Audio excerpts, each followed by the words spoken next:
السلام علیکم ورحمۃ اللہ وبرکاتہ۔ نحمدہ ونصلی علی رسول الکریم، اما بعد۔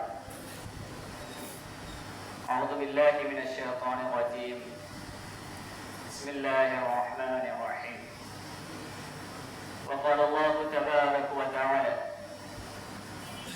وأن ليس للإنسان إلا ما سعى۔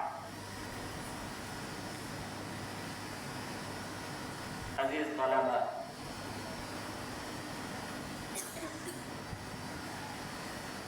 اساتذہ اکرام،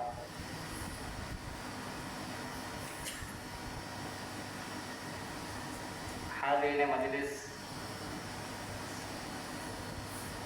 میں اس بزم کا آغاز تلاوت کلام اللہ کے ذریعے کرنا چاہتا ہوں۔ تمہیں تلاوت کلام اللہ کے لیے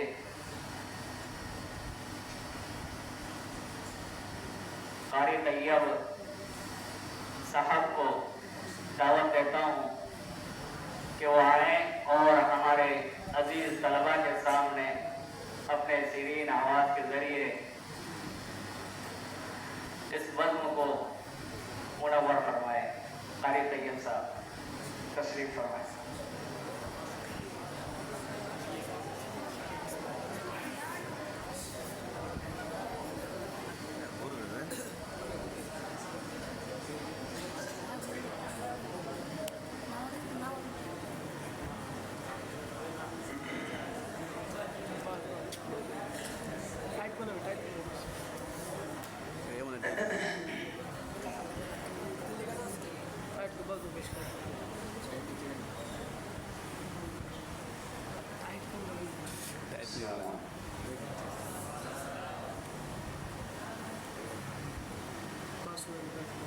أعوذ بالله من الشيطان الرجيم،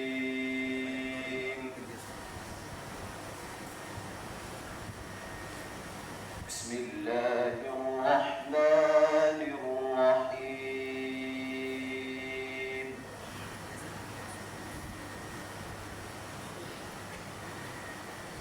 لا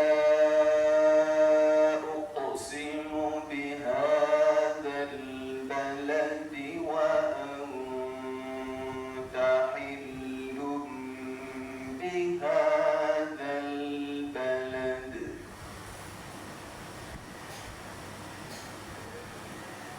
ووالد وما ولد، لقد خلقنا الإنسان في كبد،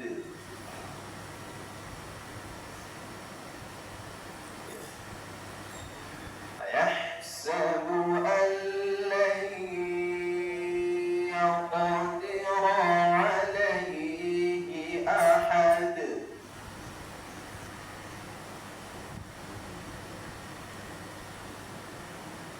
يقول أهلكت مالا لبدا، أيحسب أن لم يره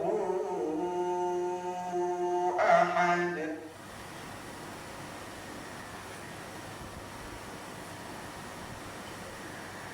ألم نجعل له عينين ولسانا وشفتين،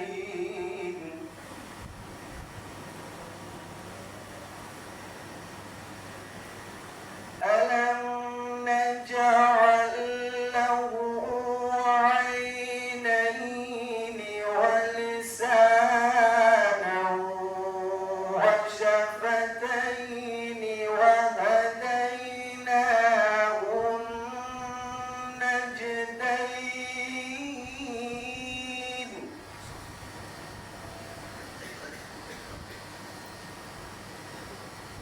فلاقتحم العقبة، وما أدراك ما العقبة،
يتيما ذا مقربة أو مسكينا ذا متربة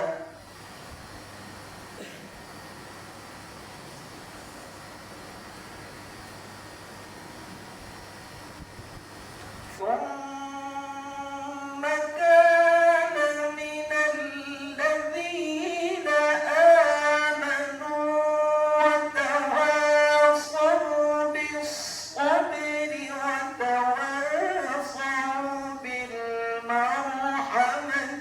أولئك أصحاب الميمنة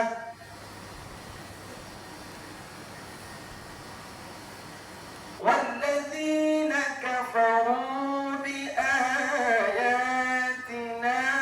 هم أصحاب المشأمة عليهم نار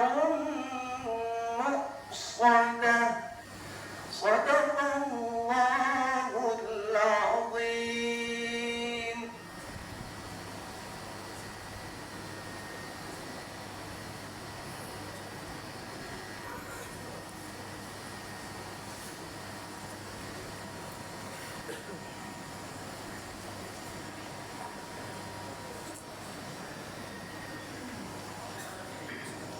السلام علیکم ورحمۃ اللہ وبرکاتہ. یہ تھے قاری طیب صاحب جو آپ لوگوں کے سامنے تلاوت قرآن فرما رہے تھے اور آپ نے بڑے ہی عمدہ آواز میں تلاوت کلام سنائی ہے. اللہ تبارک و تعالی آپ کے آواز آپ کے علم کے اندر مزید اضافہ عطا فرمائے. تلاوت کلام اللہ کے بعد میں نعت خوانی کے لیے عزیزم محمد رضوان کو دعوت دیتا ہوں کہ وہ آئیں اور طلباء کے سامنے ایک نعت پیش کریں. محمد رضوان.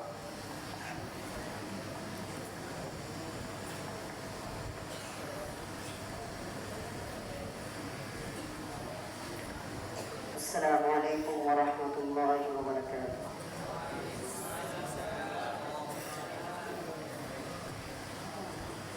عرب کی تکتی ہوئی زمین پر گلال آیا کمال آیا ہے چاند حیرت زدہ کے ایسا جمال آیا کمال آیا. عرب کی تکتی ہوئی زمین پر گلال آیا کمال آیا ہے چاند حیرت زدہ کے ایسا جمال آیا کمال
السلام ورحمۃ اللہ وبرکاتہ.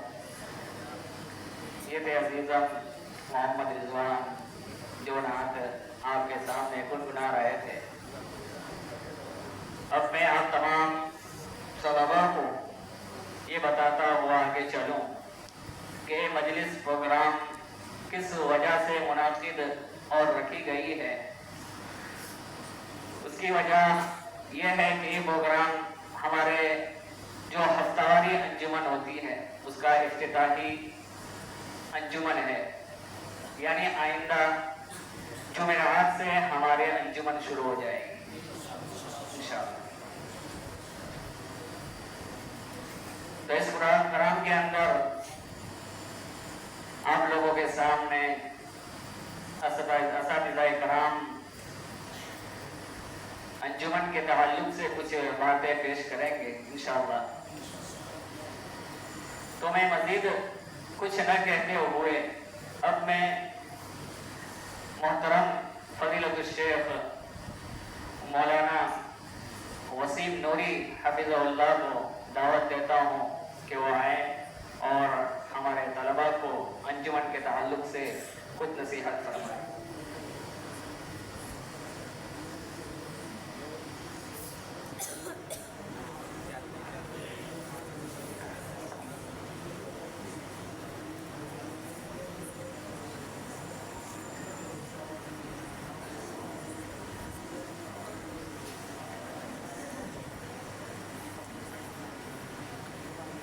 السلام علیکم ورحمۃ اللہ وبرکاتہ.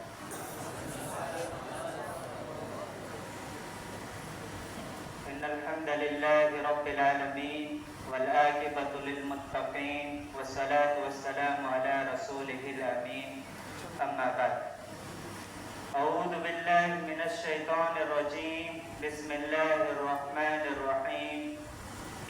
قل هل يستوي الذين والذين لا يعلمون. معزز اساتذہ کرام اور دیگر سامعین کرام، عزیز طلبہ، تمام قسم کی تعریفات اس خالق کائنات کے لیے ہے جس نے قلم کو علم کا وسیلہ بنایا اور علم والوں کو جہالت کی تاریکیوں سے نکال کر نور و ہدایت کی طرف رہنمائی کی. اسی طریقے سے درود و سلام ہو اس ہستی پر جس کی بعثت کا اصل مقصد ہی تعلیم و تربیت تھی، جن کی زندگی، جن کی سیرت ہی اصل علم و تربیت کی درسگاہ تھی. اسی طریقے سے جنہوں نے اپنے زندگی کے ہر لمحے میں ہمیں زندگی گزارنے کی رہنمائی کی. محترم سامعین، آج کا یہ دن ہر سال کی طرح ایک رسمی افتتاحی پروگرام صرف نہیں ہے، بلکہ یہ دن علم و تربیت اور اخلاق اور دین کی بنیاد کو اصل طریقے سے جاننا اور کس طریقے سے اس کو لوگوں تک پہنچایا جائے، اس کو ہم یہاں پہ سیکھتے ہیں. یہ مدرسہ صرف آپ کو علم نہیں دیتا، بلکہ اس علم کو کس طریقے سے حاصل کرنا ہے اور لوگوں تک اس کو کس طریقے سے پہنچانا ہے، اس چیز کی بھی آپ کو یہ تربیت دیتا ہے. اسی مناسبت سے جو ہے ہر سال اساتذہ اس سلسلے میں محنت کرتے ہیں اور انجمن آپ کے لیے قائم کرتے ہیں، جس میں ہر بچہ ہفتہ واری انجمن میں اپنی صلاحیتوں کو ابھارتا ہے، اپنی غلطیوں کو سدھارنے کی کوشش کرتا ہے. سامعین کرام، لیکن انجمن اور انجمن تک پہنچنے اور لوگوں کو جو ہے علم سیکھنے کے بعد دوسروں تک کس طریقے سے پہنچایا جائے، ان تمام سے سے پہلے آپ کو یہ جاننا ضروری ہے کہ علم حاصل کس طریقے سے کی جائے. علم حاصل کرنے کا صحیح طریقہ کیا ہے؟ سلف نے کس طریقے سے علم کو حاصل کیا ہے اور کس بنیاد پر لوگوں کو اس علم کو پہنچایا ہے. اللہ کا فضل و کرم ہے کہ اللہ تعالیٰ نے ہمیں طلب علم کے لیے اس جگہ پہ جمع فرمایا. آپ جس مقام پر بیٹھے ہیں یہی اصل علم حاصل کرنے کا طریقہ ہے. یوٹیوب، فیس بک یا دیگر چیزوں سے بغیر استاد کے ملاقات اور بغیر استاد سے علم حاصل کیے علم حاصل کرنا نہیں کہلاتا ہے. علم حاصل کرنے کے لیے اصل ان مدرسہ ان اداروں میں آیا جاتا ہے اور استاذوں کے ساتھ بیٹھ کر ان سے علم حاصل کی جاتی ہے. اس کے بعد جا کر ہم اس علم کو حاصل کرنے کے بعد لوگوں تک پہنچاتے ہیں. اسی مناسبت سے میں آپ حضرات کے سامنے کچھ نصیحتیں کروں گا کہ علم کو کس طریقے سے حاصل کیا جائے اور کس طریقے سے اس کو لوگوں تک پہنچایا جائے. سامعین کرام، عبادتوں میں سب سے اہم عبادت ہی علم کو شمار کیا جاتا ہے. امام بخاری رحمہ اللہ نے اپنی صحیح کے اندر ایک کتاب قائم کی ہے، کتاب العلم، جس کے شروع میں انہوں نے ایک باب قائم کیا ہے، باب العلم قبل القول والعمل. یعنی کہ علم کو حاصل کرنا یہ عمل اور قول سے پہلے ہے. یعنی آپ علم اس وقت تک لوگوں کو بیان نہیں کر سکتے جب تک آپ اس کے بارے میں حاصل نہ کر لیں، اس کو جان نہ لیں کہ کس طریقے سے جو ہے عبادت کی جاتی ہے، نماز کس طریقے سے پڑھنا ہے، روزے کے مسائل کیا ہے، زکوٰۃ کے مسائل کیا ہے، حج کے مسائل کیا ہے.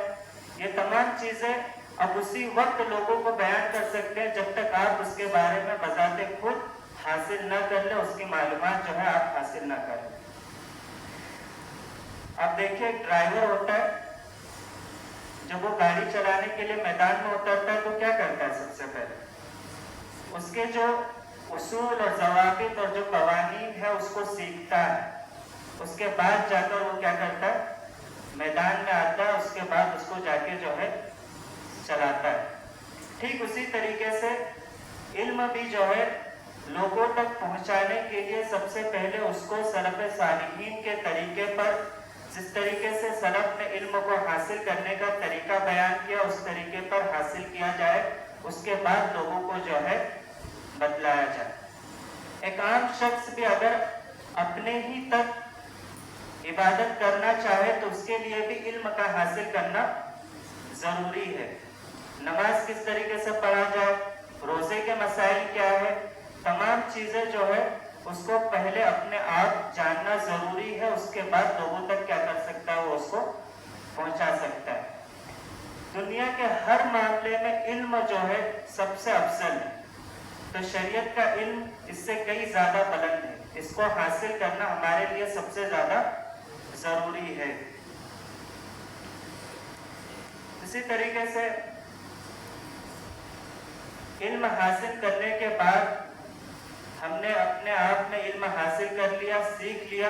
اب اس کے بعد ایک وقت آئے گا جب ہم دوسروں کو اس علم کے بارے میں کیا کریں گے؟ بیان کریں گے.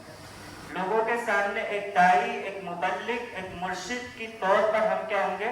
حاضر ہوں گے. اسی لیے علم کا حاصل کرنا بہت ضروری ہے. ایک مرتبہ کا واقعہ ہے، امام مالک رحمہ اللہ درس دے رہے تھے. اس طریقے سے علم کی مجلس تھی. وہاں پر ان کے ایک شاگرد کھڑے ہوئے اور نفلی نماز کے لیے جانے لگے. امام مالک نے ان سے فرمایا کہ آپ جس کام میں اب تک بیٹھے ہوئے تھے، جس کام کے لیے، جس عبادت کے لیے آپ اب تک بیٹھے ہوئے تھے، یہ اس سے کئی زیادہ بہتر ہے. حالانکہ وہ کس چیز کے لیے جا رہے تھے؟ نفلی نماز پڑھنے کے لیے، ہے نا؟ نفلی نماز پڑھنے کے لیے وہ جا رہے تھے. لیکن اس کے باوجود بھی انہوں نے کیا فرمایا کہ آپ جس کام کے لیے جا رہے ہیں اس سے زیادہ بہتر کیا ہے کہ جس میں آپ اب تک بیٹھے ہوئے تھے. تو یہ علم کی فضیلت ہے. علم جو ہے کافی مشقت اور محنت سے کیا کی جاتی ہے؟ حاصل کی جاتی ہے.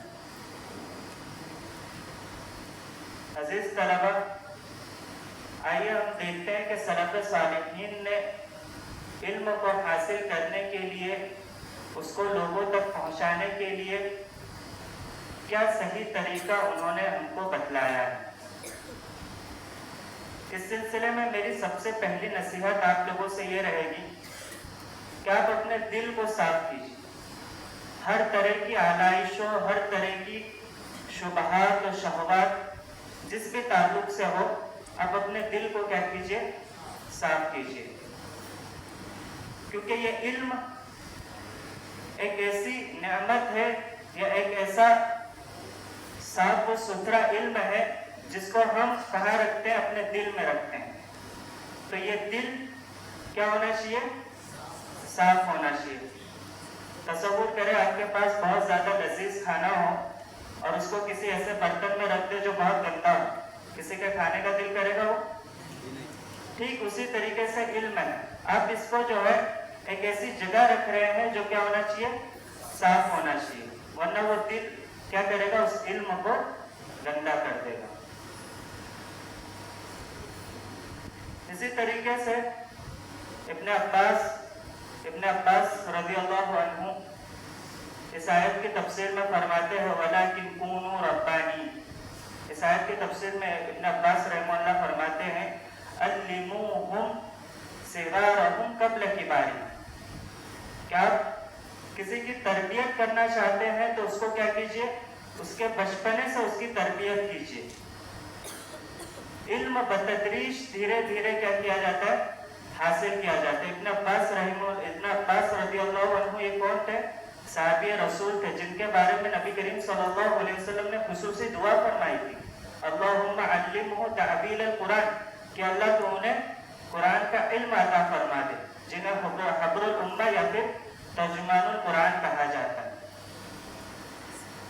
تو اسی لیے یہ کون فرما رہے ہیں، ابن عباس رضی اللہ عنہ فرما رہے ہیں کہ علم کو حاصل کرنے کا صحیح طریقہ کیا ہے کہ بتدریج اس کو علم حاصل کیا جائے۔ اس سلسلے میں میری دوسری نصیحت یہ رہے گی کہ علم حاصل کرنے کے بعد اس کو آپ لوگوں تک پہنچانا ہے۔ علم حاصل کر لیے اس کے بعد اب اس کو کیا کرنا ہے، لوگوں تک پہنچانا ہے۔ بہت ساری صحیح احادیث اس سلسلے میں مروی ہے کہ قیامت کے روز بعض عالم اور بعض علماء ایسے ہوں گے جن کو جہنم میں ڈال دیا جائے گا۔ کیوں ڈال دیا جائے گا؟ کیونکہ انہوں نے علم کو حاصل کیا صرف کس وجہ سے، شہرت طلبی کے لیے، لوگوں کے درمیان ان کی نامواری ہو، اسی وجہ سے بس انہوں نے کیا کیا، علم کو حاصل کیا۔ اللہ رب العالمین ان سے فرمائے گا کہ تمہیں جو دنیا دی گئی تھی اس میں تم بہت بڑے قاری، عالم، بہت بڑے فاضل کہلائے جاتے تھے، جو تم چاہتے تھے، جو تمہارا مقصد تھا، وہ مقصد تم کو کیا ہو گیا، وہاں دنیا میں حاصل ہو گیا۔ اب تصور کرے ایک شخص پوری زندگی اپنی اس علم کو حاصل کرنے کے لیے اور اس علم کو لوگوں تک پہنچانے کے لیے جد و جہد کرتا رہا، اور آخرت میں اس کو انجام کیا ملا، جہنم۔ تو علم حاصل کرنے کا اور اس کو لوگوں تک پہنچانے کا صحیح اخلاص اور نیت ہونی چاہیے۔ اخلاص اپنے دل میں پیدا کرنی چاہیے۔ بعض طلبہ ہوتے ہیں کہ اخلاص کہ ہم اس علم کو حاصل کر رہے ہیں لیکن ہم اس علم کا تمام حق ادا کر رہے ہیں کہ نہیں کر رہے، اخلاص ہمارے دل میں ہے یا نہیں ہے۔ اسی وجہ سے جو بعض طلبہ پڑھائی چھوڑ دیتے کہ ہم اخلاص نہیں ہمارے دل میں، تو کیا مطلب پھر ایسے علم کا جو ہمارے لیے کیا ہو جائے، قیامت کے دن وبال جان بن جائے۔ اسی سلسلے میں امام احمد بن حنبل رحمہ اللہ، ان سے اور دیگر کئی علماء سے جو ہے اس سلسلے میں سوال کیا گیا کہ اخلاص، ایک شخص اپنے اندر طلب علم کی راہ میں اخلاص کو کس طریقے سے پیدا کرے، اخلاص کس طریقے سے حاصل کرے۔ اس سلسلے میں اخلاص کے سلسلے میں 4 مراحل بتائے جاتے ہیں کہ 4 مرحلہ اگر کسی کے اندر ہے تو سمجھے کہ اس کے اندر اخلاص پائی جاتی ہے۔ ان میں سب سے پہلی چیز کیا ہے کہ علم کو حاصل کرنے کا مقصد اپنے اندر جو جہالت ہے، اپنے اندر جو عدم معرفیت ہے اللہ رب العالمین کے سلسلے میں، اس کے احکام کے سلسلے میں، ان تمام چیزوں کو کیا کیا جائے؟ دور کیا جائے۔ علم حاصل کرنے کا سب سے پہلا مقصد کیا ہونا چاہیے؟ کہ اپنے اندر جو جہالت ہے اس کو کیا کیا جائے؟ دور کیا جائے۔ اسی طریقے سے اس کا دوسرا مرحلہ کیا ہے؟ علم کو حاصل کرنے کے بعد اس کو دوسروں تک پہنچایا جائے، اور یہی اصل مقصد ہے کہ ایک شخص علم حاصل کر لے، اس کے بعد اس کو دوسروں تک پہنچائے، دوسروں تک اس کو پہنچائے، کیونکہ علم یہ کبھی بھی گھٹتا نہیں ہے۔ ہم جتنا علم حاصل کریں گے اور لوگوں کو اس کے سلسلے میں بیان کریں گے، یہ علم اور کیا ہوگا؟ بڑھتا جائے گا، کبھی بھی گھٹے گا نہیں۔ اسی طریقے سے تیسرا مرحلہ کیا ہے؟ علم حاصل کرنا، اس کے بعد لوگوں تک پہنچانا، اس کے بعد اس علم کی حفاظت کرنا۔ ایسا نہیں کہ پڑھ لیے، کتاب بند کر دیے، سال گزر گیا، اس کو بھول گئے، یہ نہیں ہونا چاہیے نا۔ حضرت ابو ہریرہ کو جانتے ہیں آپ لوگ؟ جی، کون ہے؟ صحابی رسول۔ ان سے جو ہے سب سے زیادہ احادیث مروی ہیں۔ امام صحابی رحمہ اللہ فرماتے ہیں کہ اگر اس امت کے اندر کوئی حافظ ہے نبی کریم صلی اللہ علیہ وسلم کے بعد تو کون ہے؟ ابو ہریرہ رضی اللہ عنہ۔ ان سے سب سے زیادہ احادیث کیا ہے؟ مروی۔ ایک مرتبہ کا واقعہ ہے، حج کرنے کے لیے مکہ جا رہے تھے ابو ہریرہ رضی اللہ عنہ، وہاں کے امیر تھے، تو انہوں نے جو ہے حضرت ابو ہریرہ رضی اللہ عنہ کے علم اور ان کی ذہانت اور ان کی علم کی حفاظت کا امتحان لینے کے لیے ان سے کیا کیا؟ حدیث، ایک لمبی چوڑی حدیث تھی، اس حدیث کو انہوں نے کیا کیا؟ ان سے کہا کہ آپ اس حدیث کو سنائیں۔ انہوں نے اس حدیث کو ان سے سنا دیا، اور ساتھ ہی میں ان کے ایک عامل تھے، ان کو کہا کہ آپ اس حدیث کو کیا کریں؟ لکھتے رہے۔ حضرت ابو ہریرہ جو بیان کرتے جا رہے ہیں اس حدیث کو کیا کریں؟ لکھتے رہے۔ تو انہوں نے کیا کیا؟ اس حدیث کو لکھ لیا۔ پھر آئندہ سال پھر دوبارہ حج کا موقع آیا تو اس امیر نے فرمایا کہ جائیے جا کے دیکھیے کہ حضرت ابو ہریرہ اس سال حج کرنے آئے ہیں یا نہیں آئے ہیں۔ تو گئے، جا کے ڈھونڈا، حضرت ابو ہریرہ ملے، ان کو لایا گیا، تو انہوں نے کہا کہ آپ پچھلے سال جو حدیث سنائے تو وہی حدیث پھر سے سنائے، اور اپنے جو عامل تھے جنہوں نے حدیث کو لکھا تھا ان کو کیا کیا تھا؟ پردے کے پیچھے چھپا دیا تھا کہ آپ جو ہے سنتے رہے کہ کچھ الفاظ میں چینجنگ تو نہیں کر رہے۔ تو جب انہوں نے حدیث سنائی تو وہ فرماتے ہیں کہ ایک لفظ کا بھی جو ہے ادھر ادھر ہیر پھیر نہیں ہوا تھا۔ تو یہ ان کے حفظ اور ان کے علم کی حفاظت کا کیا تھا؟ عالم تھا کہ جنہوں نے ایک حدیث پورا ایک سال گزر گیا، اس کے باوجود بھی حفظ کے اندر ایک ذرہ برابر بھی یہاں سے وہاں نہیں ہوا۔ ہم یاد کرتے ہیں، بھول جاتے ہیں۔ یہ قصہ بیان کرنے کا مقصد کیا ہے؟ حضرت ابو ہریرہ خود اپنے بارے میں بیان کرتے ہیں کہ میں نے اپنے رات کو 3 حصوں میں تقسیم کیا تھا۔ کتنے حصوں میں؟ 3 حصوں میں۔ ایک حصہ سونے کے لیے، ایک حصہ عبادت کرنے کے لیے، اور تیسرا حصہ حدیث رسول کو یاد کرنے کے لیے۔ جن کے حفظ کے بارے میں امام ذہبی نے فرمایا کہ پورے عالم میں اگر کوئی حافظ ہے نبی کریم صلی اللہ علیہ وسلم کے بعد تو کون ہے؟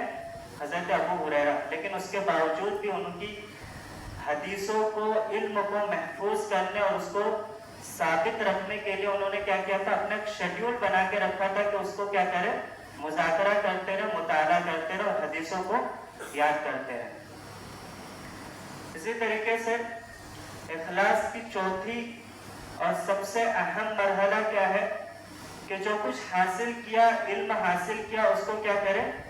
عمل میں لے کے آئے۔ علم حاصل کر لینا یا صرف لوگوں تک پہنچا دینا ہی کافی نہیں ہے، بلکہ اس کے لیے کیا کرنا؟ خود عمل کرنا بھی ضروری ہے، اس پر عمل کرنا بھی ضروری ہے۔ اخلاص، اگر یہ 4 چیزیں پائی جاتی ہے کسی کے اندر تو سمجھے کہ وہ علم کو کیا کر رہا ہے؟ اخلاص کے طور پر حاصل کر رہا ہے۔ اگر اس طریقے سے علم حاصل کیا جائے تو پھر انشاءاللہ جو ہے اس کے لیے یہ علم کیا ہوگا؟ وبال جان نہیں ہوگا۔ اسی طرح اس سلسلے میں تیسری نصیحت وقت کی پابندی کیجیے.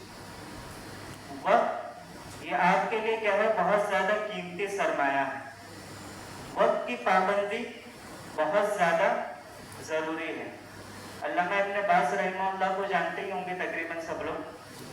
جی میں نے اپنے استاد سے سنا ہے، مشائخ سے سنا ہے کہ علامہ ابن باز کہتے اندھے تھے، یہ دیکھ نہیں پاتے تھے، نابینا تھے، لیکن اس کے باوجود بھی وہ اپنے وقت کی اس قدر حفاظت کرتے تھے کہ نماز اور اذان کے بیچ جو وقفہ ہوتا تھا، اسی طریقے سے جو وضو کرنے کا جو وقت گزرتا تھا، کتنا جاتا ہے؟ بس 2 سے 4 منٹ لگتا ہے وضو کرنے میں.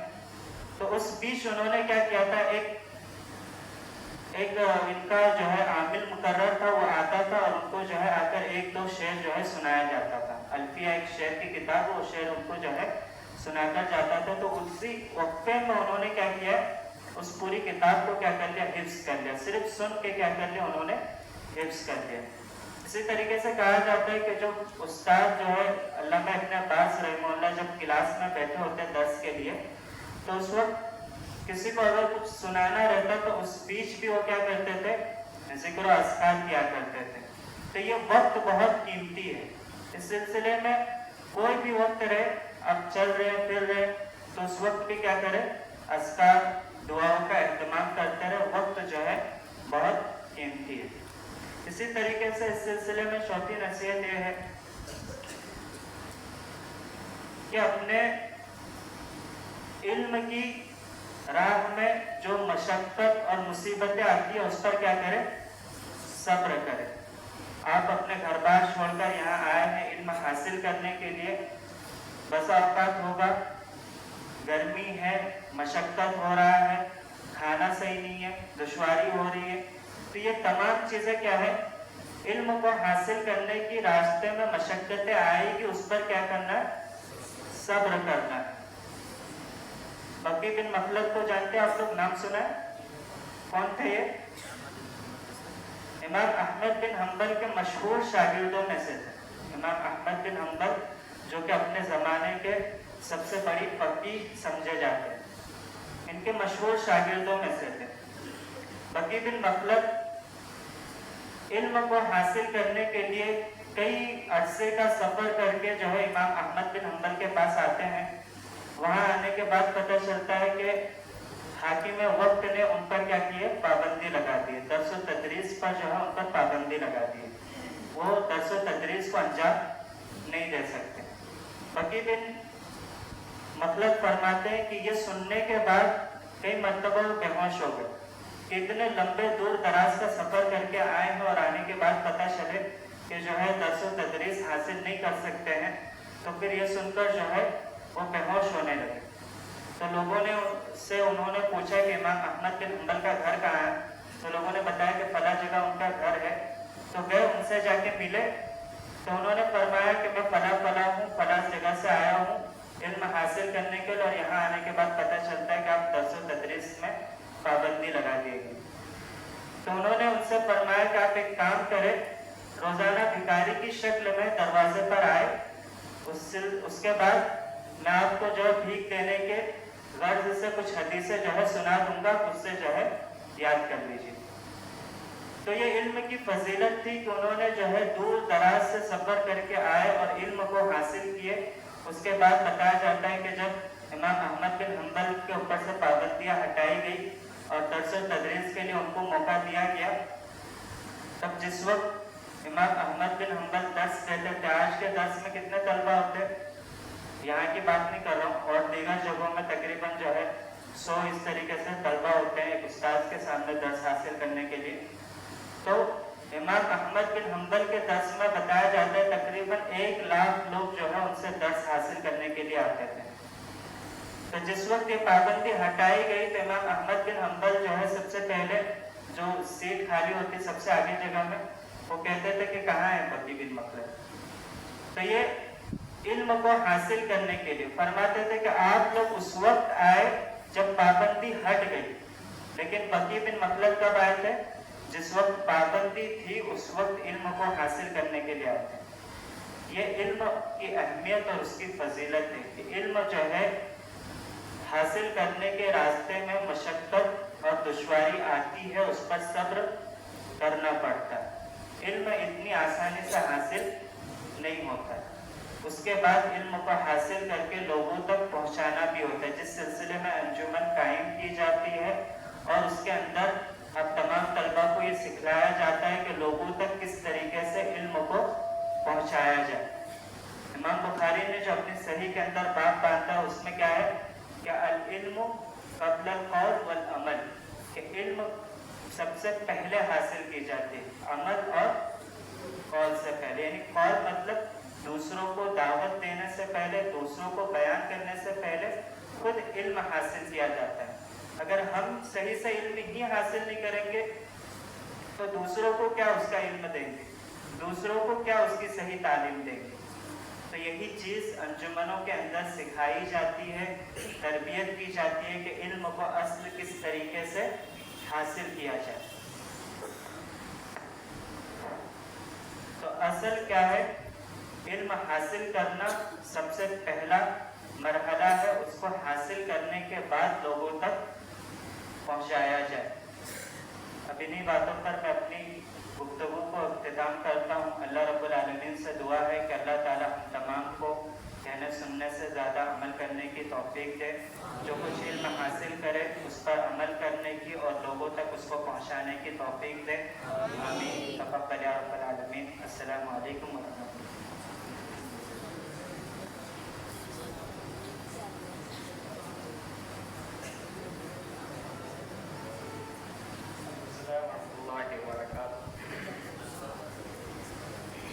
میں شیخ مولانا سلطان نوری صاحب کو دعوت دوں اس سے پہلے ان طلباء کو کہنا چاہوں گا کہ جو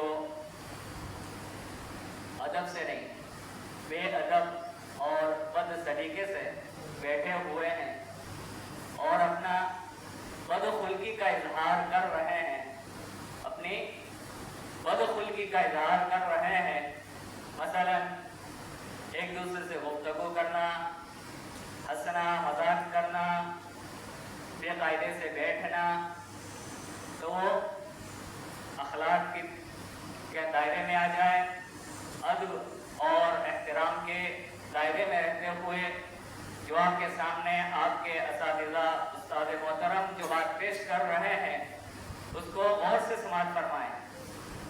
یہ بھی آپ کو علم دے رہے ہیں، صرف درس کے اندر، کلاس کے اندر بیٹھ کر حدیث کا علم لینا، حدیث سیکھنا، نحو صرف سیکھنا صرف درس نہیں، علم حاصل کرنا نہیں ہے، بلکہ آپ کے سامنے آپ کے اساتذہ تقریری انداز میں آپ کو سکھا رہے ہیں کہ بھائی کس طرح عوام کو اپنی زبان کے ذریعے خطاب کرنا چاہیے، اس کو سیکھنا چاہیے۔ یہ بھی علم ہے، یہ بھی علم سیکھنا ہے۔ لہذا میں اپنے اسی بات پر ختم کرتے ہوئے فضیلت الشیخ مولانا سلطان نوری صاحب کو دعوت دیتا ہوں کہ وہ آئیں اور عزیز طلبہ کے سامنے مختصر مگر جامع نصیحت فرمائیں۔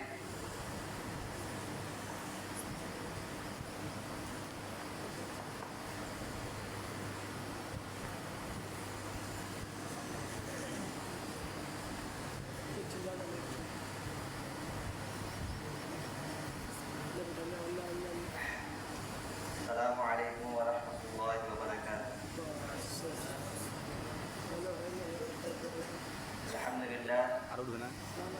الحمد للہ والصلاة والسلام على اشرف الانبیاء والمرسلین وعلى آلہ وصحبہ اجمعین، اما بعد،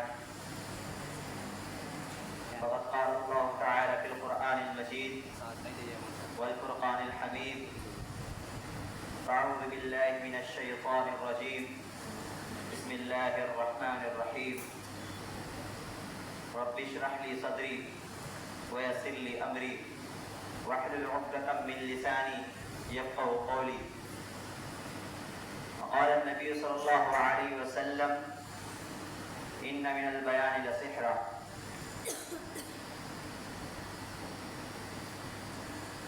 معزز اساتذہ اکرام، عزیز طلبہ،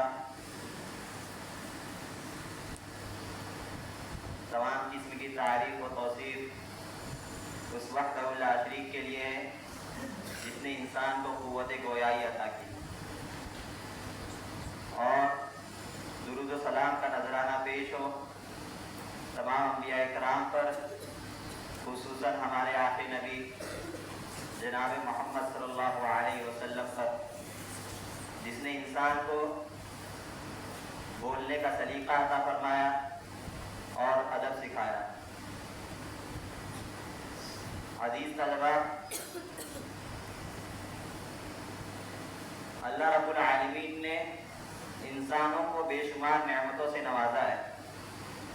उनमें सबसे अजीम नेमत, सबसे बलीग और सबसे मौसिर नेमत क़ुव्वत बयान है। ये वो हुनर है जिससे इंसान लोगों के दिलों को जीत लेता है। यही वो हुनर है जो कौमों की तकदीरें बदल देती है। यही वो हुनर है जिससे इंसान समाज में एक मुकाम अता करता है, एक इज्जतदार मुकाम अता करता है। अगर जब अल्फाज और इखलास और हिकमत के साथ आप अदा करेंगे तो वो सामईन के कानों में जाने के बदले डायरेक्ट दिल पे उसका असर होगा। जब अल्फाज आप इखलास और हिकमत के साथ अदा करेंगे तो सिर्फ कानों में जाने के बजाय दिल तक असर करेगा। यही क्या है? फन खिताबत है। यही वो फन है जिसके जरिए अंबिया अलैहिस्सलाम ने अपनी दावत को फैलाया, और इसी तरह सहाबे कराम ने अपने दीन का दिफा किया, और इसी तरह उम्मत के रहनुमाओं ने अपनी कौम के लिए एक राह मुतय्यन की। आज की ये नशिस्त इसी अजीम फन यानी फन खिताबत की क्या अहमियत है, इसी पर रोशनी डालने के लिए मुनाकिद की गई है, ताकि आप ये समझ सके कि सही अल्फाज के इस्तेमाल से आप क्या क्या कर सकते हैं, मुआशरे की इस्लाह कर सकते हैं, और इसी तरह दीन की दावत कर सकते हैं। अगर आपके अल्फाज सही है, आप हिकमत के साथ और इखलास के साथ आप अपने अल्फाजों को सामईन के सामने बयान करते हैं तो आप एक माशरे को एक सीधे रास्ते पर ला सकते हैं, और इसी के जरिए आप दीन की दावत भी कर सकते हैं।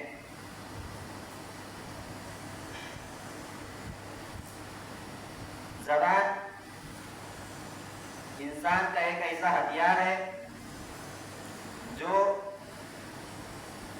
उसे बुलंदी तक ले जाता है, और यही ज़बान कभी कभार उस आदमी के लिए वबाल जान बन जाती है, यानी उसे जिल्लत की गहराइयों में भी गिरा देती है। अगर ज़बान का इंसान सही इस्तेमाल करे, हिकमत के साथ बयान करे, सच्चाई के साथ बयान करे, तो उसे बुलंद मकाम अता करती है। लेकिन अगर वही ज़बान उसी ज़बान के साथ झूठ कहे और नाहक बात कहे तो वही ज़बान उसे जिल्लत की गहराइयों में गिरा देती है। अल्लाह रब्बुल आलमीन ने कुरान के अंदर मूसा अलैहिस्सलाम की दुआ का जिक्र फरमाया है, जो मूसा अलैहिस्सलाम ने अपने रब से दुआ की थी, रब्बि इश्रह ली सदरी व यस्सिर ली अमरी वहलुल उक़दतम मिन लिसानी यफ़क़हू क़ौली।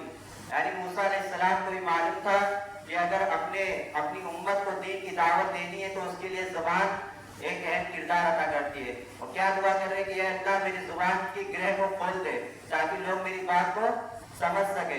यानी मूसा अलैहिस्सलाम को ही मालूम था, अगर क्योंकि मूसा अलैहिस्सलाम की ज़बान में लुगनत थी, आपकी बात सुनी जा सकती है लेकिन समझने में दुश्वारी आती थी, इसलिए मूसा अलैहिस्सलाम ने अपने रब से दुआ किया, अल्लाह मेरी ज़ुबान की ग्रह को खोल दे ताकि लोग क्या करें, मेरी बात को समझ सके।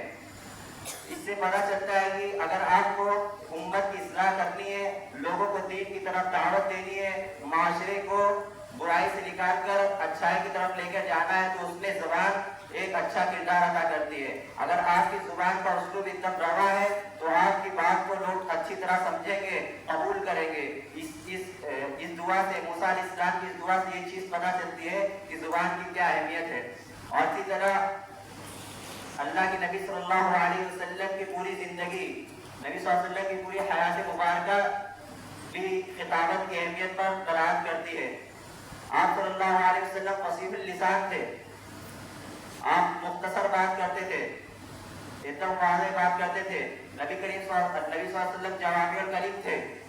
अल्लाह रब्बुल आलमीन ने नबी करीम सल्लल्लाहु अलैहि वसल्लम को जवामिउल कलीम अता किया था, यानी आप कम बात करते लेकिन उस बात का मतलब, उसकी वजाहत, उसकी तफसीर इतनी ज्यादा होती थी कि कई छोटे से अल्फाज कहते थे और उलमाओं ने उसकी बहुत लंबी तफसीर कर दी है। अल्लाह के नबी सल्लल्लाहु अलैहि वसल्लम फरमाते हैं इन्ना मिनल बयान लसिहरा, यानी बात कलिमात ऐसे होते हैं जो जादू की तरह होते हैं। बात कलिमात लोगों के दिलों में इस तरह असर करते हैं जैसे जादू असर करता है। इस बात से ये भी पता चलता है कि अगर कोई शख्स अपनी जबान से जो अल्फाज निकाल रहा है, अगर वो इखलास और हिकमत के साथ निकाले तो और सच्चाई के साथ निकाले तो सीधा सामईन के दिलों पर असर करता है, सामईन उसे जल्दी कबूल करते हैं। और इसी तरह खुलफाए राशिदीन और सहाबे कराम से की जिंदगी से भी ये पता चलता है कि खिलाफत की क्या अहमियत है। आप हज़रत अबू बकर सिद्दीक रज़ियल्लाहु अन्हु की खिलाफत का वो पहला खुतबा देख सकते हैं कि जब नबी सल्लल्लाहु अलैहि वसल्लम की वफात हुई और तमाम अरब में मातम का माहौल छा गया था। और यहाँ तक कि उमर रज़ियल्लाहु अन्हु के बारे में आता है कि वो कह रहे थे कि जो शख्स भी कहे कि मोहम्मद की वफात हो गई है मैं उसकी गर्दन मार दूंगा। यानी उमर रज़ियल्लाहु अन्हु इस बात को तस्लीम करना ही नहीं चाहते थे कि मोहम्मद सल्लल्लाहु अलैहि वसल्लम की वफात हो गई है। उनका दिल नहीं मान रहा था, उनको इतनी मोहब्बत थी नबी सल्लल्लाहु अलैहि वसल्लम से कि वो मानने को तैयार नहीं थे कि नबी सल्लल्लाहु अलैहि वसल्लम की वफात हो गई। इसलिए उन्होंने कहा जो भी शख्स ये कहेगा कि मोहम्मद सल्लल्लाहु अलैहि वसल्लम की वफात हो गई है मैं उसकी गर्दन मार दूंगा। तो उमर रज़ियल्लाहु अन्हु को जिस चीज ने चुप कराया, जिस चीज ने उमर रज़ियल्लाहु अन्हु को खामोश किया और अरब में जहाँ भी मातम का माहौल छाया हुआ था उस चीज को किसने दबाया? हज़रत अबू बकर सिद्दीक रज़ियल्लाहु अन्हु की इब्तिदाई खिलाफत के पहले खुतबे में उमर रज़ियल्लाहु अन्हु को खामोश किया, उन्हें दिलासा दिया कि मोहम्मद सल्लल्लाहु अलैहि वसल्लम की वफात हो गई है। उन्होंने अपने खुतबे में क्या कहा था? जो शख्स मोहम्मद सल्लल्लाहु अलैहि वसल्लम की इबादत करता था तो वो जान ले कि वो मर गया है और वो शिर्क करता है। और आगे कहा कि जो शख्स अल्लाह रब्बुल आलमीन की इबादत करता है तो वो जान ले कि अल्लाह रब्बुल आलमीन जिंदा है। कुछ लोग मोहम्मद सल्लल्लाहु अलैहि वसल्लम की इबादत करते तो उनके सिलसिले में क्या कहते हैं अबू बकर सिद्दीक? जो शख्स मोहम्मद सल्लल्लाहु अलैहि वसल्लम की इबादत करता था तो वो जान ले कि मोहम्मद सल्लल्लाहु अलैहि वसल्लम की वफात हो गई है। और जो शख्स अल्लाह रब्बुल आलमीन की इबादत करता था तो जान ले कि अल्लाह रब्बुल आलमीन जिंदा है और हमेशा जिंदा रहेगा। और क्या कहते हैं कि अगर मुझे ऐसी खिलाफत अता की जिसका मैं हकदार नहीं हूँ, लेकिन अगर मेरे से कोई गलती हो जाए तो उस पर मेरी क्या करो? इस्लाह करो और उस पर मेरी इस्लाह करो। और इसी तरह उमर रज़ियल्लाहु अन्हु के बारे में आता है कि उमर रज़ियल्लाहु अन्हु जब खुतबा देते तो उनकी खिताबत से माहौल एकदम रोने वाला हो जाता था, लोगों की आंखें अश्कबार हो जाती थी। और इसी तरह अली रज़ियल्लाहु अन्हु के बारे में आता है जब वो खुतबा देते तो उनके खुतबे में इतनी फसाद और बलागत थी कि अहले इल्म के नजदीक वो अल्फाज आज तक अहले इल्म के नजदीक शौले बयां अता करते हैं। यानी अहले इल्म आज तक अली रज़ियल्लाहु अन्हु की खिताबत जो उन्होंने खुतबा दिया था उनकी फसाद और बलागत इस कदर थी कि अहले इल्म आज तक उनसे फायदा उठाते हैं। ये तो सहाबे कराम थे, लेकिन अगर आप और आगे जाए यानी मुहद्दिसीन वगैरह जो आइम्मा गुजरे हैं वो लोग भी खिताबत में एक मुकाम रखते हैं। जैसे कि हसन बसीर रहमतुल्लाह के बारे में आता है कि जब वो खुतबा देते तो लोगों की आंखें अश्कबार हो जाती, लोग दारो कतार होने लगते और उनका अंदाज इतना मुताबिर होता कि लोगों के दिलों में जाकर लगती है। लोग बैठे बैठे रोने लगते, लोगों तारे मार मार कर रोने लगते। उनका अंदाज इस तरह था हसन बसरी रहमतुल्लाह का। और इसी तरह इमाम शाफई के बारे में आता है जो कि अइम्मे अरबा में से एक इमाम है, वो कहते हैं कि अगर मैं खतीब ना होता, इमाम शाफई कह रहे हैं अगर मैं खतीब ना होता तो शायद मैं अपने इल्म को लोगों तक ना पहुंचा पाता। इमाम शाफई जिनके दर्स में कई तलबा बैठे रहते थे, सैकड़ों बल्कि हजारों की तादाद में तलबा इल्म हासिल करते थे, वो कह रहे हैं कि अगर मैं खतीब ना होता तो शायद मैं अपने इल्म को लोगों तक ना पहुंचा पाता। इससे पता चलता है कि खतीब की क्या अहमियत है, खिताबत क्यों जरूरी है हमारे माहौल में। और इसी तरह असलाफ की कई वाकयात मौजूद है, आप पढ़ेंगे तो पता चलेगा कि खिताबत की क्या अहमियत है। उस वक्त भी चाहे वो सहाबा कराम का दौर हो, चाहे इब्ने कराम का दौर हो, चाहे असलाफ का दौर हो, और चाहे इस दौर में खिताबत की क्या अहमियत है, अगर आप किताबें उठा के पढ़ेंगे तो सलफ के वाक़यात आपको समझ में आएंगे। इसी तरह हज्जाज बिन यूसुफ भी अपनी खिताबत में इतना माहिर था कि अदब की किताबों में हज्जाज बिन यूसुफ के ने जो खुतबे दिए हैं वो भी हज्जाज बिन यूसुफ के खुतबे अदब की किताबों में आते हैं। इसी तरह नबी सल्लल्लाहु अलैहि वसल्लम भी खिताबत में बहुत आगे थे। और इसी तरह जो शोरा गुजरे हैं जमाने जाहिलियत के जो शोरा है वो भी खिताबत में बहुत आगे थे। अदब की किताबों में उनके जो खुतबे उन्होंने दिए, जो अल्फाज का उन्होंने इस्तेमाल किया है, अदब की किताबें आप उठा के पढ़ेंगे तो उनमें उनके खुतबे मिलेंगे, उन्होंने कैसे खुतबे दिए हैं, कि किन अल्फाज का इस्तेमाल किया है, सारी चीजें आपको अदब की किताबों में मिलेगी। और इसी तरह आज के दौर में भी जहाँ मीडिया, सोशल मीडिया हर जगह झूठ फैलाया जा रहा है, तो आज के दौर में भी खिताबत एक मौलिक किरदार अदा करता है कि आप खतीब बने और उम्मत की इस्लाह करें। और इसी तरह जो सोशल मीडिया वगैरह पर झूठ फैलाया जा रहा है उसे रद्द करें, उस पर रद्द करें और हक गोई की बात करें। और इसी तरह आज इल्म तो हर कोई हासिल कर लेता है लेकिन फन खिताबत हासिल नहीं करता। इसलिए आप लोगों को चाहिए कि इल्म के साथ साथ खिताबत का फन भी सीखे, किस तरह खिताबत की जाती है, उसमें क्या उसलूब होते हैं, इन सारी चीजों को भी सीखे, जिनके लिए हफ्तावारी अंजुमन आप लोगों के लिए रखी जाती है। वो एक बेहतरीन जरिया है आपकी खिताबत को निखारने का। और इसी तरह अगर आप एक खतीब बन जाते हैं तो चाहे माशरे की इस्लाह हो या दीन की दावत, आप दोनों जगह में एक मुअत्तिल किरदार अदा कर सकते हैं। हमें चाहिए कि हम खतीब बने और एक अच्छे खतीब बने ताकि माशरे की इस्लाह कर सके, दीन की दावत दे सके। और इसी के जरिए अगर आप दीन की दावत देते हैं, माशरे की इस्लाह करते हैं तो ये आपके लिए इबादत हो सकती है, आपको इससे सवाब भी मिलेगा। और अगर आप उसके उल्टा कुछ करते हैं, झूठ कहते हैं, हर कोई नहीं कहते हैं, हर बात नहीं कहते, तो उस पर आपको गुनाह भी मिल सकता है। यानी ये जबान अगर आप इसका सही इस्तेमाल करेंगे तो ये जबान आपके लिए इबादत का जरिया बन जाएगी। लेकिन अगर आप इस जबान का गलत इस्तेमाल करेंगे तो ये जबान आपके लिए बर्बादी का सबब बन जाएगी, आपके लिए वबाले जान बन जाएगी। आखिर में अल्लाह रब्बुल आलमीन से दुआ है कि अल्लाह हम सबको हक गोई कहने, सच्चाई कहने और इसी तरह हिकमत वाली बात कहने पर कहने वाला बना, और इसी तरह हमारे तलबा को भी खतीब बना। आमीन। व आखिर दावाना अल्हम्दुलिल्लाहि रब्बिल आलमीन। वस्सलामु अलैकुम व रहमतुल्लाहि व बरकातुहू।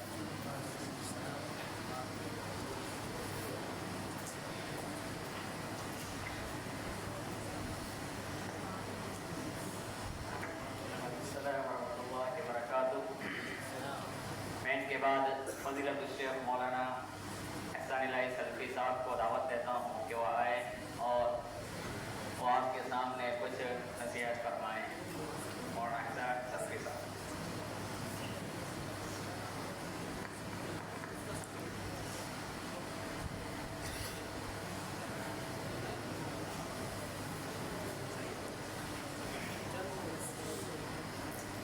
अस्सलामु अलैकुम व रहमतुल्लाहि व बरकातुहू।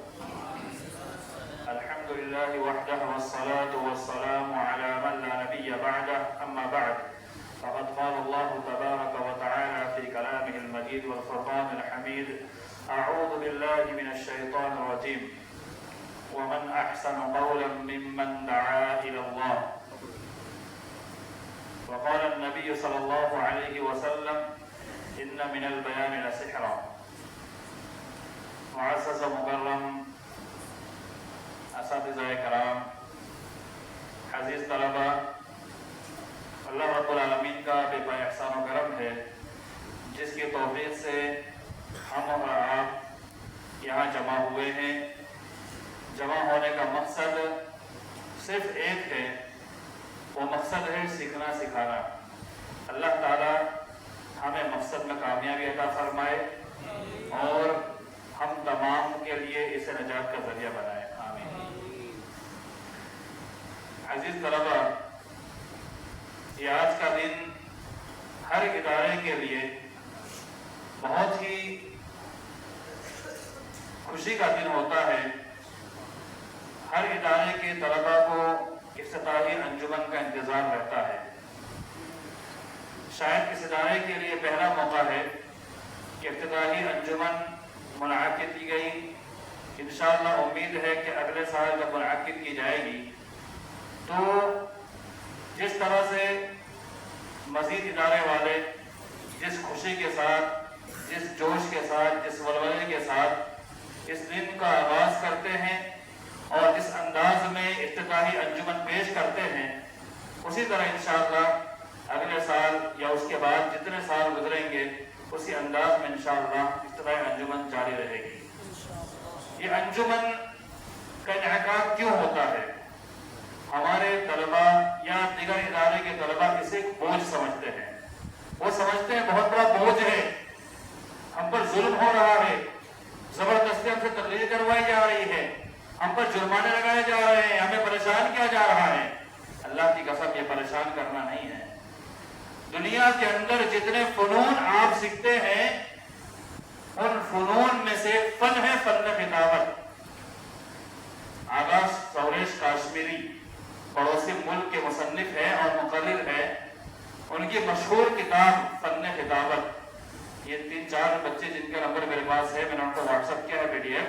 अहमद है, उसके अलावा अब्दुल्ला, जर्जीस और ईसा, इनको व्हाट्सअप किया PDF में। आप चाहे तो उनसे ले लीजिए।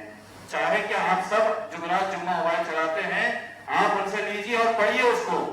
फन खिताबत एक बहुत बड़ा फन है। आप तमाम फन के अंदर मेहनत करते हैं, लेकिन इसी फन खिताबत में मेहनत से दिल क्यों चुराते हैं? इसकी वजह क्या है? इसकी वजह यह है कि आपको आपके उस्ताद बैठे हुए हैं, आपके साथी बैठे हुए हैं, आपको उनके पास आकर के 3 मिनट, 4 मिनट, 5 मिनट बोलना है, इसीलिए हम दिल चुराते हैं। लेकिन जिसने अंजुमन में मेहनत की, इस अंजुमन के अंदर कोशिश की, इस अंजुमन के अंदर आगे कुछ सीखा, ये समझ लीजिए कि वो एक बेहतरीन और गहना मश्क और बेहतर से बेहतर खतीब जैसा वो होना चाहिए वैसा बन जाता है। और ये अंजुमन मुनाकिद इसलिए की जाती है ताकि जैसे हम दिगर फनून पढ़ते हैं वैसे ही एक फन जो फन खिताबत है उसके अंदर हम अपने आप को बेहतर बना सके। और इससे अच्छा मौका क्या हो सकता है कि असातिज़ा कराम की निगरानी में हम खिताब को सीखें। ये जितने ब्रदर किस्म के लोग दिखते हैं, जितने ब्रदर किस्म के लोग दिखते हैं, इनका कोई उस्ताद नहीं होता है। इनकी तकरीर सुनिए, उनकी तकरीर न जामइयत है, न तरतीब है, न दलाइल है, न बात करने का सलीका है, जहां से उठाया जहां फेंक दिया। इसकी वजह क्या है? उनका कोई उस्ताद नहीं होता है। वो खुद ही उस्ताद है, वो खुद ही तालिब इल्म है, वो खुद ही मुक़र्रिर है, वो खुद ही मुनाज़िर, सब कुछ वही है। इसका नाम फन खिताबत और खिताबत नहीं है। खिताबत इस चीज का नाम है कि आप किसी उस्ताद के पास बैठकर सीखें, उनके पास बैठकर आप जानकारी लें, उनके पास बैठ करके आप कुछ सीखने की कोशिश करें। और जो गलतियां असातिज़ा कराम आपको अंजुमन में बता रहे हैं उन गलतियों की इस्लाह करें, ताकि अवाम में आकर के जब आप खिताब पेश करेंगे और वहां पर आपसे गलती होगी तो जो उलमा कराम स्टेज पे बैठे होंगे वो आपकी गलतियों पर हंसेंगे। लेकिन यहाँ हंसा नहीं जाएगा, यहाँ आपकी इस्लाह होगी। लेकिन अगर आज आपने इस्लाह नहीं की तो कल जब खतीब बनकर मैदान में उतरेंगे, जितनी गलती आप करेंगे हर गलतियों पर आपकी हंसी उड़ाई जाएगी, आपके मजाक बनाए जाएंगे। आपका जो कॉम्पिटिटर होगा, आपके मुकाबले में जो खड़ा होगा वो आपकी गलतियों को उछाल उछाल करके मजा देगा। उससे बेहतर ये नहीं है कि हम अंजुमन में अपनी इस्लाह कर लें। और अंजुमन को बड़ी अहमियत दीजिए। जितनी अहमियत हम क्लास के अंदर दिगर किताबों को देते हैं और दिगर असातिज़ा घंटी को देते हैं, वैसे ही अंजुमन को एक अहमियत दीजिए। एक खुशी के साथ, जोश के साथ, एक वलवले के साथ अंजुमन में आने की कोशिश कीजिए। कि कन्वर्ट स्कूल के अंदर इसका नाम इतना बड़ा कैसे होता जा रहा है, आपको मालूम है? इसकी चंद वजूहात में एक वजह यह भी है कि वो लोग अपने बच्चों को हर हफ्ते 2 हफ्ते के अंदर ऐसे फंक्शन लगाते हैं, उनको पेश करते हैं। वही तरीका अंजुमन का भी है। और उस तरीके के अंदर उनके बच्चे अच्छे अच्छे लिबास पहन करके अपनी जुबान की इस्लाह के साथ अच्छी अच्छी बातें लेकर आते हैं और अच्छी तरीके से वहां पेश करते हैं। तो वही तरीका तो इदारे के अंदर अंजुमन का भी है, लेकिन वहां पर शौक के साथ बच्चे करते हैं, क्योंकि उनके अंदर एक तरफ होती है हम लोगों के सामने कुछ पेश करने के काबिल हो गए हैं। लेकिन यहाँ पर अंजुमन के अंदर हम दिल चुरा करके जिम्मेदारी से अपने आप को बचा करके और सोचते हैं 3 मिनट की तकरीर करना है, 4 मिनट बोलना है, किसी तरह घसीट देंगे, नहीं। उसके लिए आपके असातिज़ा-ए-किराम ने जो आपको तरीका तालीम बताया या तालीम कैसे हासिल करें, इल्म कैसे लें, तो उन तरीकों को सामने रखते हुए आपको उन्हीं तरीकों के मुताबिक आपको तैयारी करनी होगी। जो साजिशा के बच्चे हैं, यानी जो साजिशा के अंदर है, उनको तो अपना मजमून खुद तैयार करना चाहिए। ऐसा नहीं कहीं से उठा दिया, रट्टा मार दिया, तकरीर कर दिया, नहीं। कब तक ऐसा चलेगा? कब तक चलेगा ये सब? पूरा सानिया सालिसा राबिता समझ में आती है बात, क्योंकि इतनी सलाहियत नहीं होती है, तो किसी मुसन्निफ के मजमून को उठाया और उसको याद करके पेश कर दिया। लेकिन जो सालिसा वाले हैं, उनकी जिम्मेदारी है कि वो अपनी तकरीर खुद तैयार करें। एक अंजुमन में तकरीर करने के लिए 15 दिन का वक्त होता है। 15 दिन, 1-2 दिन नहीं, 15 दिन। अगर 15 दिन के अंदर हर रोज थोड़ा तैयार करें तो एक हफ्ते के अंदर उनकी तकरीर तैयार हो जाएगी। और अगला हफ्ता जो मिल रहा है, एक हफ्ता मुकम्मल, उसके अंदर बेहतर तरीके से उसको याद करके उसको पेश करने का तरीका अपने अंदर पेश करें, अपने अंदर लाएंगे, और हमें उसे पेश कैसे करना है वो भी उनको सीखने का मौका मिलेगा। एक पहले अंजुमन के अंदर खड़ाएंगे, डर रहेगा, घबराएंगे, उसके बाद जब अगली अंजुमन आएगी उससे बेहतर होगा, तीसरी अंजुमन बेहतर होगी, उससे जैसे जैसे आगे बढ़ते जाएंगे बेहतर अंदाज में खिताब करने का मौका मिलेगा। तो अंजुमन के अंदर जो हम सीखते हैं, उनमें सबसे पहली चीज जो होती है दलाइल की मजबूती। यानी हम जो बात पेश कर रहे हैं, हम और आप जितनी किताबें पढ़ते हैं, सबने एक बात पढ़ते हैं कि मुसन्निफ ने जो बात कही है उसे या तो कुरान की दलील से या हदीस की दलील से कही है। तो अंजुमन के अंदर भी हमारा ये सबसे बड़ा और सबसे अहम चीज ये होनी चाहिए कि हम दलाइल को अच्छे तरीके से असबर करें। बहुत सारे तलबा कुरान मजीद को तो पढ़ते हैं, लेकिन कुरान में गलतियां होती है, कमजोरियां होती है, लेकिन इसकी इस्लाह कैसे होगी? जो हाफिज नहीं है वो हुफ़ाज़-ए-किराम के पास बैठ करके उसकी इस्लाह करे। बॉन्डिंग के जरिए से कोई चीज तैयार होती है। कोई इंसान ये सोचे कि हम ये कंपनी ऐसे चला दे अकेले, कोई कंपनी अकेले नहीं चलती है। एक कंपनी को चलाने के लिए कई लोग मिलकर काम करते हैं, तब कंपनी आगे बढ़ती है। कोई एक इंसान सोचे मैं अकेला अपनी कंपनी को रन कर दूं, कभी नहीं चल सकती। जैसे वो उठा था वैसे गिर जाए। तो ये भी ऐसे ही है। जो हुफ़ाज़-ए-किराम है उनके पास जा करके, जो गैर हाफिज तलबा है उनके पास जा करके अपनी तिलावत की इस्लाह करें, अच्छे अंदाज में उसे पढ़ने की कोशिश करें, और उसके बाद तर्जुमा इधर उधर से मत उठाइए। या तो अपने असातिज़ा-ए-किराम से आप तर्जुमा लीजिए, या फिर अहसन बयान में जो मौलाना जुनागढ़ी साहब का तर्जुमा है वो मोतबर तर्जुमा उसे लीजिए, या जो मोतबर तर्जुमे हैं वहां से उठाइए। पिछले साल 2-3 अंजुमन में देखा गया कि तलबा आयत कुछ और पढ़ रहे, तर्जुमा कुछ और कर रहे हैं। इसकी वजह क्या थी? इसकी वजह यह थी जिस किताब से वो तकरीर याद कर रहे हैं उस आयत का तर्जुमा वहां पर उसके मुसन्निफ ने मफ़हूम में किया हुआ है, और तलबा को मालूम ही नहीं कहां तर्जुमा क्या कर रहे हैं। और आपको एक बात बता दूं, ये जितनी किताबें तकरीर की लिखी जाती हैं, इन किताबों से आप अंजुमन में तैयारी तो कर लेते हैं, लेकिन उससे वो सलाहियत नहीं आ पाती जो सलाहियत आना चाहिए। तो अब तकरीर कहां से तैयार करें, कहां से तलाश करें? हिंदुस्तान के अंदर जितने बड़े बड़े मजल्ले निकलते हैं, उन मजल्लों के अंदर जो मज़ामीन लिखने वाले हैं वो बड़े बड़े जय्यद उलमा-ए-किराम होते हैं। उनके मज़ामीन के अंदर जो जामियत होती है, जो निकात होते हैं, वो निकात किसी तकरीर की किताबों में आपको नहीं मिल सकता है। आप मजल्ले उठाइए, तर्जुमान उठाइए, नवा इस्लाम उठाइए, और दिगर जितने भी जो अनावीन जो है उलमा-ए-किराम अच्छे अच्छे लिखते हैं, वो मजल्ले आप जो आपके पास मैसर है, या आपके पास नहीं आ रहे तो आपके जो अदारे के जो लाइब्रेरी के या इदारे के जिम्मेदार उनसे बात कीजिए और मजल्ले मंगवाइए। उन मजल्लों के अंदर जो मज़ामीन है उसको उठाइए, उसके अंदर हालात को मद्देनजर रखते हुए अच्छे अच्छे मज़ामीन होते हैं, उससे आप अपनी तैयारी शुरू कीजिए। फिर देखिए आपके तकरीर का निखार क्या आता है। फिर देखिए आपके तकरीर के अंदर तकरार के बजाय आपकी तकरीर में जामियत होगी। अभी मैं 2 साल पहले की बात करूं, सारा अंजुमन के अंदर कुछ बच्चों ने मौलाना सनाउल्लाह मदनी, वो अच्छे मुकर्रिर है, उनकी किताब से तकरीर उठा कर सारा अंजुमन तकरीर की। उनकी बात के अंदर एक तकरीर के अंदर 5-5-6 जगह पर तकरार, यानी आपने जो बात एक बार कह दी हम 2 बार उस बात को क्यों कहेंगे। इसकी वजह यह है कि उस किताब के अंदर मौलाना सनाउल्लाह साहब ने जो उनके खिताब होते हैं उसको इख्तिसार के साथ जमा किया है। वो उन्होंने इस्तिफादा आम्मा के लिए उसको लिखा है, लेकिन हमारी ये जिम्मेदारी नहीं कि उसको उठा के सीधे हम पेश कर दें, बल्कि हम मजल्लों के अंदर से बातें निकालें, उसको आप पढ़ें, अच्छे तरीके से पेश करें। तो कुरान की आयत जो है उसको अच्छे अंदाज में पेश करें और कुरान की आयत का तर्जुमा अच्छे अंदाज में पेश करें और तफसीर अपने तौर पर ना करके आप मुफस्सिरीन ने जो तफसीर पेश की है उसी तफसीर को आप पेश करें।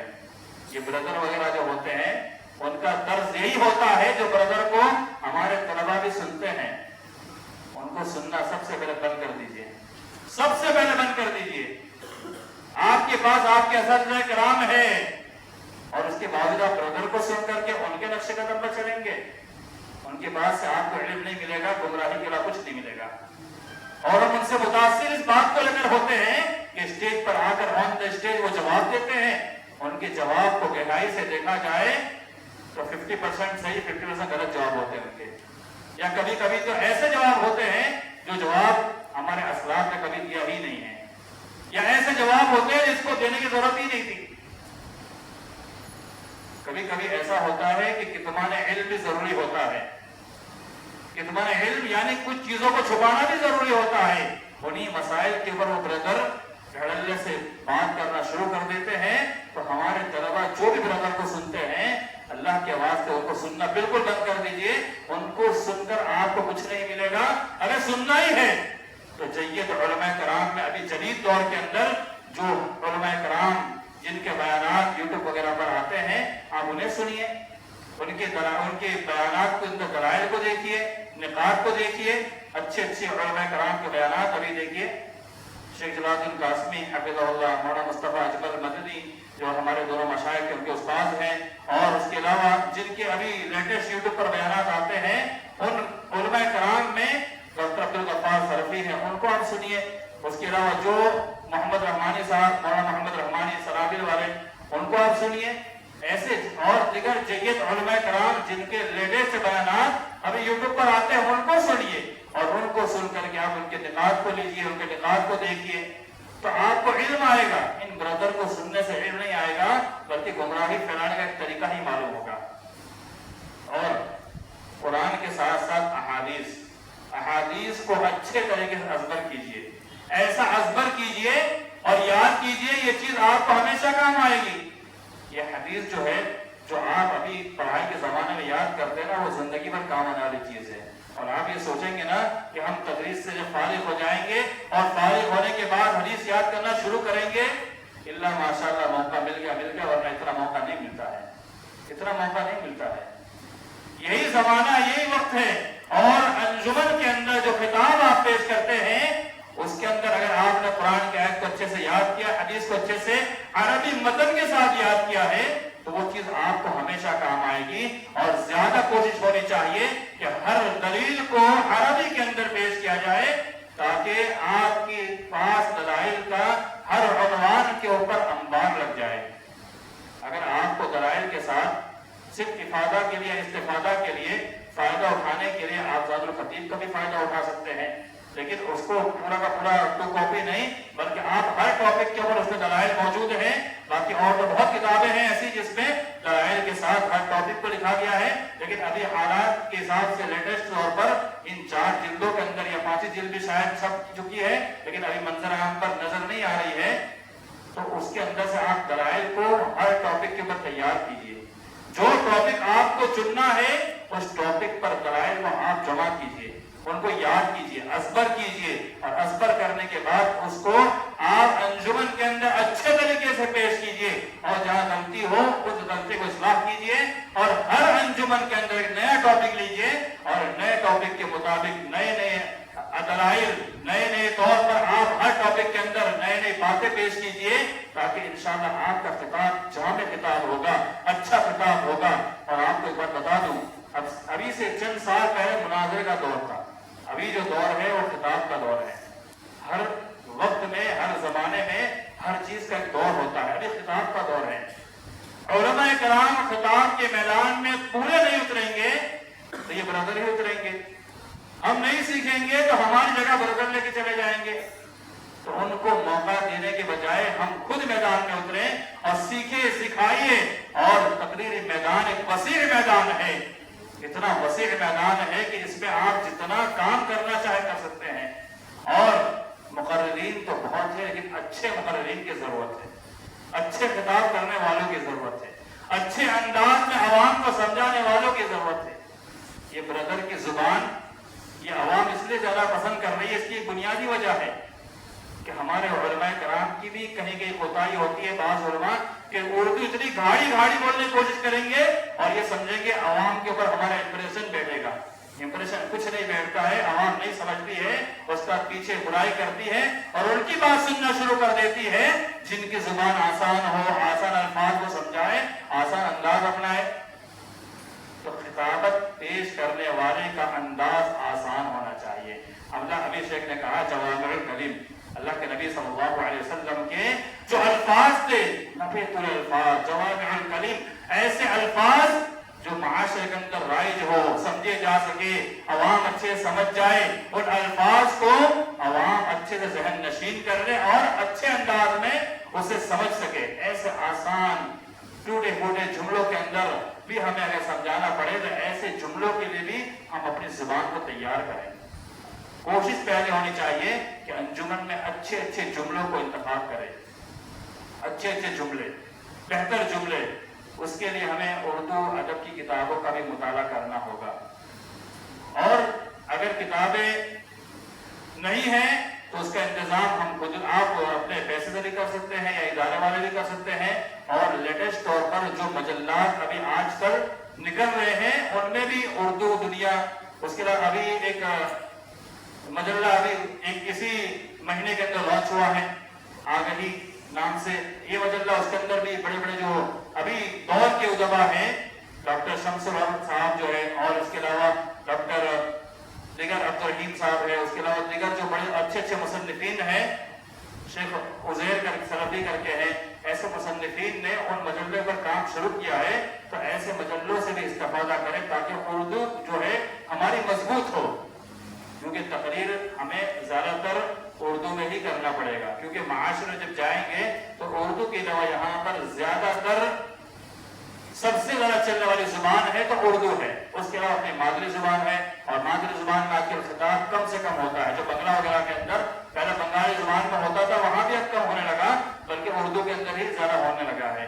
پہلے کبھی ادھر بہار وغیرہ کے علاقوں میں بنگلہ میں ہوتا تھا، اب ادھر بھی اردو کا رواج چل پڑا، جھارکھنڈ میں بھی اردو کا رواج چل پڑا، تو ہر جگہ پر اردو کا رواج چلا جا رہا ہے۔ تو کوشش یہ کرے انجمن کو بہتر سے بہتر بنانے کی کوشش کریں، اور انجمن کے اندر دل جمعی کے ساتھ، شوق کے ساتھ تقریر کیجیے، اور ایسا شوق کہ ہمیں ایک اچھا مقرر بننا ہے۔ ہم دیگر فنون جیسے تیار کرتے ہیں ویسے ہی فن خطابت کی تیاری بھی کریں، جہاں کہیں آپ کو ضرورت پیش آئے، آپ کے اساتذہ کرام آپ کے پاس موجود ہیں، آپ ان کے پاس آپ جائیے، سیکھیے، سمجھیے، اور ان سے آپ فائدہ اٹھائیے۔ جتنا آپ فائدہ اٹھانے کی کوشش کریں گے آپ کے اساتذہ کرام انشاءاللہ آپ کو اتنا فائدہ پہنچانے کے لیے تیار ہے، لیکن شرط یہ ہے کہ ہمارے اندر بھی وہ شوق ہونا چاہیے کہ ہم کتنا فائدہ ان سے اٹھائیں۔ تو آپ سے ایک ہی گزارش ہے کہ انجمن جو ہے اس کو آپ بوجھ مت سمجھیے، اس کو آپ یہ سمجھیے کہ آپ کو بات پیش کرنے کا موقع مل رہا ہے، آپ کو اپنی زبان کے ذریعے سے کچھ کہنے کا موقع مل رہا ہے۔ ورنہ آپ کو بتا دوں کہ جب میدان خطابت لگتا ہے یا پھر اسٹیج سجتا ہے، کئی لوگ کی امنگیں इसलिए होती है हमें बोलने का मौका मिल जाए। जब मौका नहीं मिलता है तो फिर अफसोस के अलावा कुछ नहीं मिलते हैं। और यहाँ तक के हमने तो ये भी देखा है कि कभी किसी मुकर्रिर को मौका नहीं मिला, उनको नहीं बुलाया गया, उनका नाम इश्तिहार नहीं दिया, तो इख्तिलाफ का बाजार भी गर्म कर देते हैं। इसको क्यों बुलाया गया, इसको क्यों बुलाया गया, हमें क्यों नहीं बोलने का मौका दिया गया, ऐसे भी होता है। तो आपको तो अंजुमन में बोलने का मौका दिया जा रहा है, इससे बड़ी बात क्या है। तो हम अंजुमन के अंदर तैयार हो के आए और अपनी बात पेश करने के लिए बिल्कुल तैयार रहें और अपनी बात इस अंदाज में पेश करें कि वहां आपसे बड़ा मुकर्रिर कोई नहीं है, आपसे बड़ा मुकर्रिर वहां कोई नहीं है और आप ही मुकर्रिर है भाई, कोई मुकर्रिर नहीं है। तो इंशाअल्लाह बहुत अच्छे अंदाज में आपका खिताब होगा, अंजुमन का फायदा भी होगा और अंजुमन में मजा भी आएगा। और जो बच्चे आपकी तकरीर सुनकर ऊँगते हैं उनकी नींद भी उड़ जाएगी। और आपके असातिज़ा किराम जो आपकी तकरीर सुन रहे हैं वो आपकी तकरीर से मुतासिर होकर के मजीद आपको तकरीर के मैदान में निखारने की कोशिश करेंगे। अल्लाह ताला से दुआ है अल्लाह ताला तमाम तलबा को अंजुमन की अहमियत को समझ अता फरमाए और अंजुमन में ऐसे ही आने की तौफीक अता फरमाए जैसा उसका मकसद है। और अंजुमन जो जिस मकसद से हम मुनाकिद की जाती है उसी मकसद के तहत हमारे तलबा को आने की तौफीक अता फरमाए। आमीन।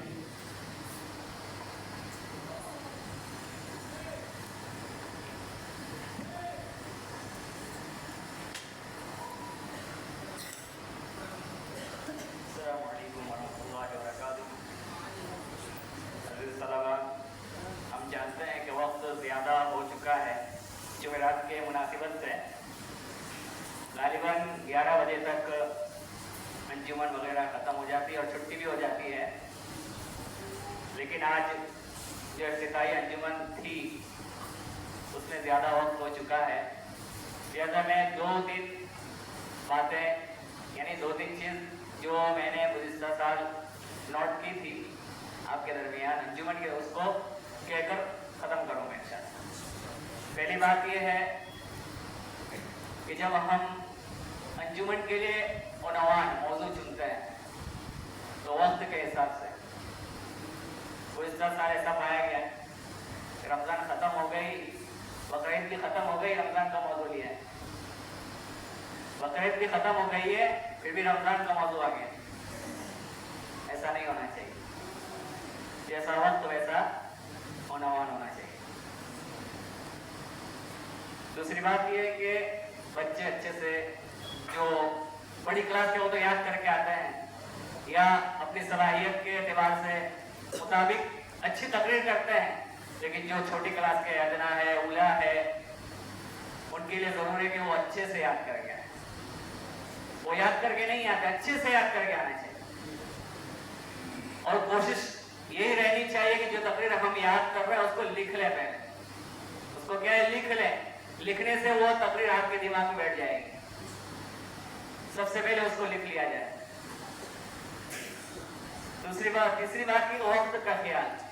अंजुमन के अंदर जो आपको वक्त दिया जाता है 5 मिनट, 10 मिनट, 2 मिनट, 3 क्लास के हिसाब से इंशाअल्लाह आपके जो अंजुमन के सदर है आपकी रहनुमाई करेंगे तो वक्त किस क्लास का कितना वक्त रहेगा, तो वक्त का ख्याल रखें। चौथी बात कि बीमार होने की वजह से या फिर तकरीर याद नहीं है, खास करके ये गांव वाले करते हैं ऐसा, तो तमाम के लिए ये जरूरी है कि बगैर रुखसत के, बगैर छुट्टी के अंजुमन से गायब नहीं रहना, गैर हाजिर नहीं रहना। हर एक तालिब इल्म को चाहे उसके अंजुमन में बारी हो न हो उसको हाजिर होना पड़ेगा, अंजुमन में रहना ही पड़ेगा। अगर कोई बीमारी है, माकूल बीमारी है, लगेगी कि भाई वाकई ये बीमार है, तो वो तहरीरी शक्ल में लिखकर दरखास्त दे और छुट्टी ले।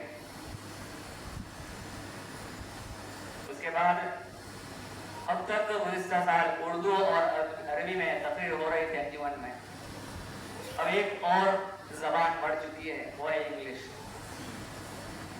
उर्दू, अरबी और इंग्लिश 3 जबान के अंदर तकरीर करना है। यादना उला के जो तालिब इल्म है वो उर्दू में सिर्फ कर ले तो काफ़ी है, सानिया है, सालिसा है, राबिया है, सालिसा है, उनको अरबी में और इंग्लिश में करना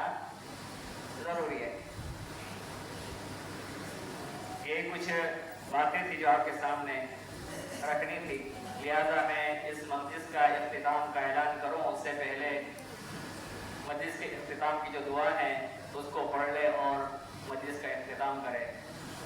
सुब्हानक अल्लाहुम्मा व बिहम्दिका अशहदु अन ला इलाहा इल्लल्लाह नस्तगफिरुका व